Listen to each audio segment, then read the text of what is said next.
Dear student, welcome to technical dope. हम लोग stability पढ़ रहे थे, उसमें हम लोगों ने रो ऑफ जीरोज वाला कॉन्सेप्ट को पढ़ा था और एक सवाल भी मैंने दिया था आपको कि सवाल को सॉल्व करोगे आप लोग, ठीक है। इसी वीडियो लेक्चर में हम लोग आगे जो है ना आज इस टॉपिक का एंड करेंगे, यानी कि हमारा जो है स्टेबिलिटी ऑफ सिस्टम जो है ना पूरा फुल कॉन्सेप्ट आप लोग के लिए मतलब हो जाएगा, ठीक है। प्रॉब्लम भी प्रैक्टिस कराते चलाऊँ, बोलोगे तो बाहर से मैं ESC का या फिर गेट का भी सवाल करा दूंगा, ठीक है, हो जाएगा, कोई दिक्कत नहीं है। हमारा जो ये वीडियो लेक्चर है सेमेस्टर के लिए देख सकते हो, कोई एग्जाम के लिए देख सकते हो, किसी भी पेपर में आपको बैठना हो, कंट्रोल सिस्टम सिलेबस में हो तो आप इसको कंप्लीट देख सकते हो, कोई दिक्कत की बात नहीं है। देखो यहाँ तक हम लोगों ने कंप्लीट करा था और एक सवाल मैंने आपको यहाँ पे दिया था, इसको आप लोगों को सॉल्व करना था, ठीक है। ये सवाल मैंने आपको दिया था, इसको सॉल्व करना था। क्लियर है कि हमारा क्या था, ये 8B में हमारा कॉन्सेप्ट में पढ़ रहे थे कि मल्टीपल रो ऑफ जीरो अगर रहेगा, यानी कि मल्टीपल पोल हमारा कहाँ पे होगा, इमेजिनरी एक्सिस के ऊपर, सेम लोकेशन के ऊपर, यानी कि सिस्टम हमारा अनस्टेबल हो जाएगा। इसमें हम लोग आगे बढ़ते हैं, कैसे सॉल्व करेंगे इसको। QS जो था हमारा क्या निकल के आया था, S⁻6 plus 3S⁻5 plus 4S⁻4 plus 6S⁻³ plus 5S² plus 3S plus 2 is equal to 0, ठीक है। ये हमारा C है, कैरेक्टरिस्टिक इक्वेशन है। चलिए अब हम लोग को इसको सॉल्व करना है, देखते हैं कैसे होगा ये।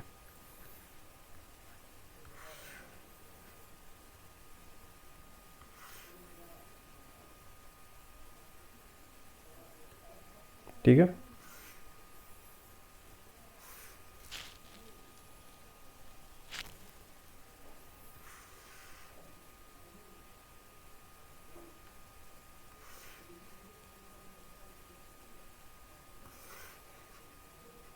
चलो हमारा यहाँ पे होगा S⁻5 सॉरी 6 ना,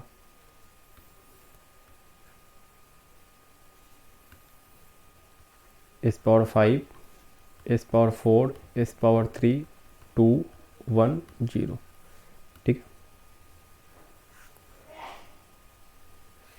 अब हम लोग इसको सॉल्व करते हैं। यहाँ पे हमारा एलिमेंट क्या क्या होगा, देखो 1 4 3 5 ना होगा, गलत ही हो रहा है आज। चलिए 1 4 5 2 क्लियर याद, यानी कि S⁻6 S⁻4 S⁻2 S⁻0। S⁻5 का कोफिशिएंट 3 है, 3 का कोफिशिएंट 6 है, S⁻1 का कोफिशिएंट 3 है, बाकी 0। चलो अब नेक्स्ट सॉल्व करते हैं। नाम दे दो A1 A2 A3 A4, B1 B2 B3 B4, C1 C2 C3 C4, D1 D2 D3 D4। Solve करते हैं हम लोग। चलो हमारा जो S4 में A1 क्या निकल के आएगा, 4 × 3 -6 × 1/3, यानी कि हमारा निकल के आएगा ये कितना, 6/3 2 होगा। चलो A2 क्या निकल के आएगा, 3 × 5 -3/3, ठीक, ये 4 निकल के आएगा। ये सब आप लोग सीख गए होंगे अभी तक। 3 × 2 -1 × 0/3, यानी कि 2 निकल के आएगा। A4 हमारा हो जाएगा 0। चलो वैल्यू पुट करते हैं हम लोग, यानी कि A1 A2 A3 का वैल्यू निकल के आ गया, पुट कर लेते हैं। चलो हमारा जो A1 का वैल्यू निकल के आया वो क्या है, 2 है, A2 4 है, A3 2 है, A4 0 है। क्लियर है। अब हम लोग नेक्स्ट सॉल्व करते हैं B1 B2 B3 को। B1 का वैल्यू क्या आएगा हमारा, 2 × 6 -3 × 4/2, यानी कि 0। B2 हमारा क्या होगा, 2 × 3 -3 × 2/2, यानी कि 0। B3 क्या होगा हमारा, 2 × 0 -3 × 0/2, यानी कि 0। B4 हमारा नेक्स्ट कोई एलिमेंट नहीं है, ये 0। पहला रो ऑफ 0 बन गया हमारा, ठीक है, रो ऑफ 0 बन गया हमारा। पुट करते हैं B1 B2 B3 का वैल्यू, यानी कि सारे रो 0 हो गए, रो ऑफ 0 का कंडीशन बन रहा है। चलो रो ऑफ 0 का कंडीशन बनाते हैं, 0 0 0 0। अब क्या करना है सर, रो ऑफ 0 मिल गया, अब हम लोग को ऑक्सिलरी इक्वेशन लिखना है। कैसे लिखेंगे, रो ऑफ 0 वाले के ऊपर रो से हम लोग ऑक्सिलरी इक्वेशन लिखेंगे। ठीक है। तो रो ऑफ जीरो के ऊपर वाली इक्वेशन हाईएस्ट पावर 4 है, तो ऑक्सिलरी इक्वेशन हमारा क्या बनेगा 2s⁴ प्लस 4s² प्लस 2 = 0। ठीक है, यही ऑक्सिलरी इक्वेशन बनेगा हमारा। अब क्या करना है सर, DAE/DS करना है, तो हमारा क्या आ जाएगा 8s3 प्लस 8s। अब इसको रिप्लेस कर देना हम लोग को इक्वेट करके। चलो अब इसको रिप्लेस करते हैं हम लोग।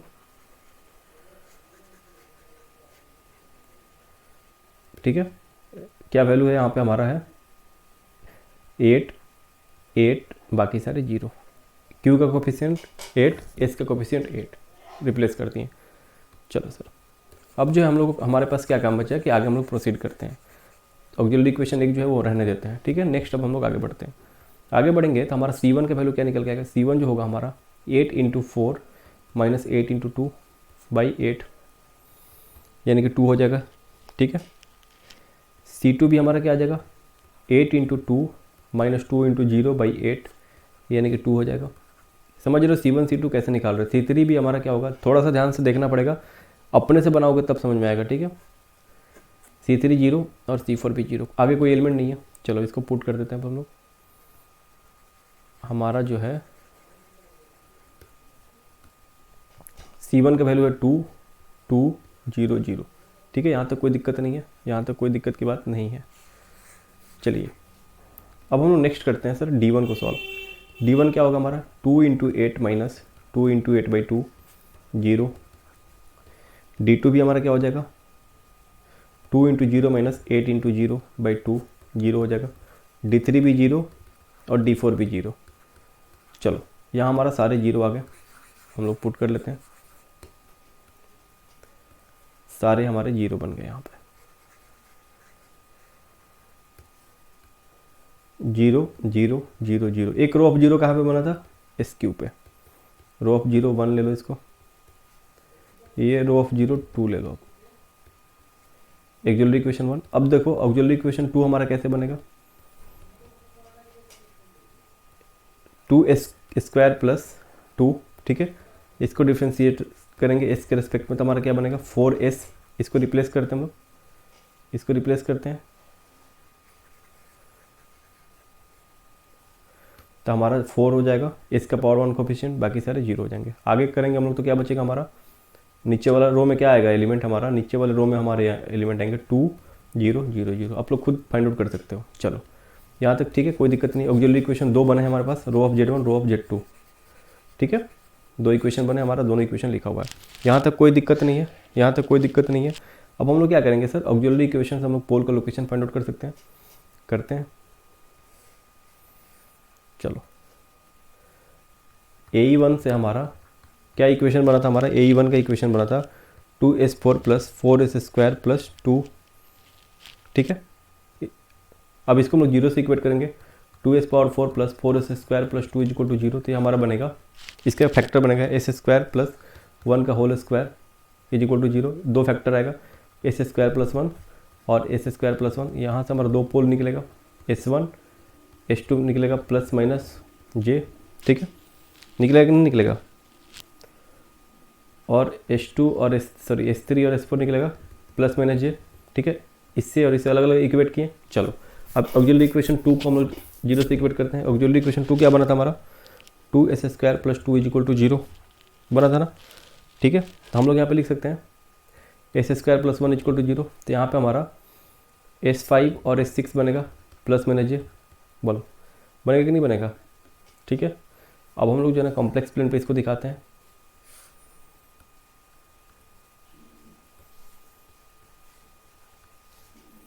देखो ये हमारा इमेजिनरी पार्ट है, ये हमारा रियल पार्ट है। ठीक है, अब देखो हमारा पोल s1 s2 कहाँ पे है, प्लस माइनस j पे। दिखा देते हैं, ये s1 s2 है। ठीक है, अब देखो s3 s4 भी प्लस माइनस j है, इसको कोई और पेन कलर से दिखाते हैं। ये भी हमारा प्लस माइनस j पे ही आ रहा है, सेम आ रहा है। और s5 s6 भी हमारा प्लस माइनस j ही हो रहा है, इसको भी अलग कलर से दिखाते हैं। तो हम लोग क्या देख रहे हैं कि सर यहाँ पे हमारा 3 पोल बन रहा है, माइनस j प्लस j, हमारा 3 पोल आ रहा है, यानी कि एक ही लोकेशन पर 3 पोल आ रहा है। मोर देन 1 पोल इमेजिनरी एक्सिस के ऊपर होने से क्या बोलेंगे, सिस्टम हमारा अनस्टेबल हो जाता है। ये पढ़े थे हम लोग, पढ़े थे कि नहीं पढ़े थे, यानी कि कंडीशन फुलफिल हो रहा है कि नहीं हो रहा है। जो स्टेटमेंट था कि if multiple row of zero occurs in Routh array that means multiple pole lie on imaginary axis at same location so system will be unstable system. देखो क्वेश्चन क्या पूछेगा, अगर ऑप्शन दे देगा कि sir multiple row of zero हमारा Routh array में बन रहा है, ठीक है, ऑप्शन देगा कि स्टेबल होगा अनस्टेबल होगा, क्या होगा, तब क्या बोलोगे, अनस्टेबल होगा। वजह क्या है, क्योंकि हमारा इमेजनरी एक्सिस के ऊपर मल्टीपल पोल हमारा एक ही लोकेशन के ऊपर आ रहा है, और हम लोग ये पढ़े थे कि सर मल्टीपल पोल अगर एक ही लोकेशन के ऊपर होगा तो सिस्टम हमारा अनस्टेबल होगा। देखो मैं बैक साइड से जाकर दिखा रहा हूँ आपको, मैंने पढ़ाया था आपको, वेट कर लो आप, मैं दिखा रहा हूँ। देखो यहाँ पे हमारा जो है, वेट करो,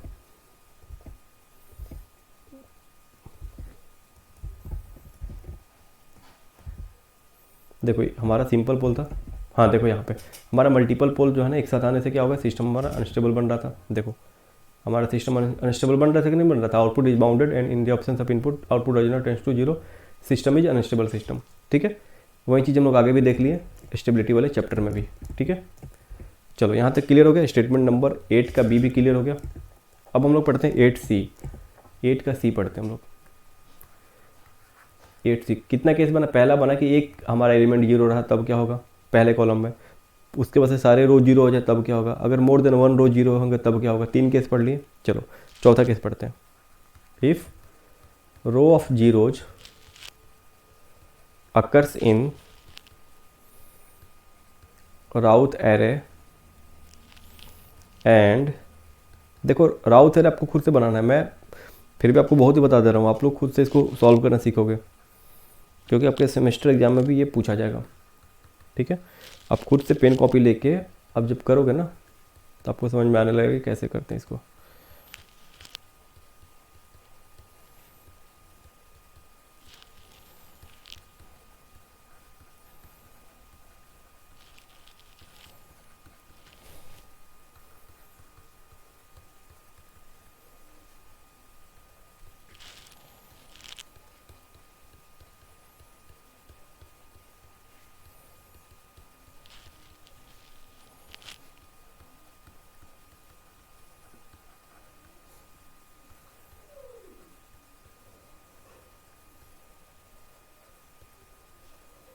क्या बोला है कि if row of zero occurs in Routh array and there is also sign change in first column element that means pole of system lie at R H S of S plane. देखो पहले मैं क्या बोला था कि रो ऑफ जीरो है, सारे column हमारे पॉजिटिव है, तब हमारा सिस्टम क्या होगा, मार्जिनल स्टेबल होगा। यहाँ पे क्या बोला कि साइन चेंज हो रहा है और रो ऑफ जीरो भी है, यानी कि हमारा साइन चेंज होने का मतलब है कि राइट साइड में कोई एक पोल बन रहा है, ठीक है, और हमारा रो ऑफ जीरो होने का मतलब भी क्या बन रहा है कि सर हमारा एक कॉम्प्लेक्स प्लेन के ऊपर 2 पोल का लोकेशन है, ठीक है, 2 या 2 से ज़्यादा भी हो सकता है, यानी कि सिस्टम हमारा अनस्टेबल हो जाएगा। चलो इसको भी देखते हैं हम लोग एक सवाल लेकर के। क्यूएस के वैल्यू हमारे पास, चलो नेक्स्ट पेज में ही चलते हैं। क्यूएस का वैल्यू हमारा दिया हुआ है एस का power 4 plus S cube minus S minus 1 equal to 0, ठीक है। अब देखो यहाँ पे ये तो हमारा देख के लग रहा है कि अनस्टेबल होगा, इसको सॉल्व भी करते हैं, प्रूव भी करते हैं। देखो हम लोग कैसे लिखेंगे इसको, लिख सकते हैं एस का power 4 plus S cube plus 0 into S square minus S minus 1, क्योंकि सारे हमारे प्रेजेंट होने चाहिए। चलो ठीक है,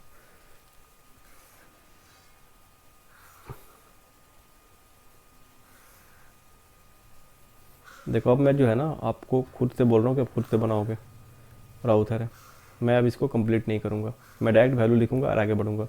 आपका काम है राउथ है कंप्लीट करना, मैं इतना मेहनत से आपको पढ़ा रहा हूँ, आप कम से कम इतना भी नहीं करोगे। एस का पावर 4,